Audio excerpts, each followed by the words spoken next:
बिस्मिल्लाहिर्रहमानिर्रहीम। अस्सलाम वालेकुम नाज़रीन, SM न्यूज़ के साथ मैं हूँ सैयद मुक़द्दर रज़ा। नाज़रीन, पेशावर में जहालत की इंतहा कर दी।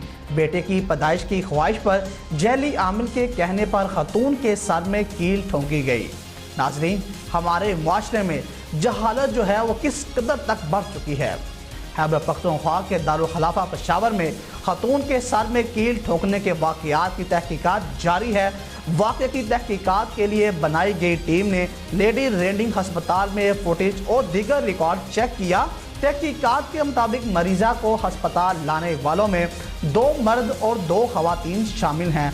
अस्पताल के काउंटर से 5:14 पर नौजवान ने रसीद हासिल की। मरीज़ा 2 घंटे से ज़ायद अस्पताल में ज़ेरे इलाज रही। वाज़िया रहे कि मुतासरा खतून की 3 बेटियां हैं और नरीना औलाद नहीं है। खतून के शोहर को बेटियां पसंद नहीं थी।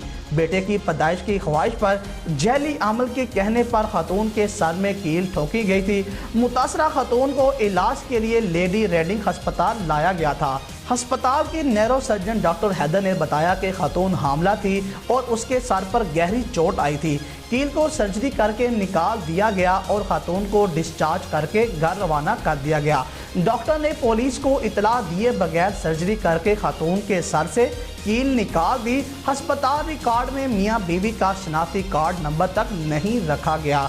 पुलिस ने मामला सामने आने के बाद खातून और जैली आमल की तलाश की और खातून और उसके शोहर के नाम का सुराग लगा लिया। SSP ऑपरेशन हारून रशीद के मुताबिक जल्द मुतासरा खातून तक रसाई हासिल कर लेंगे।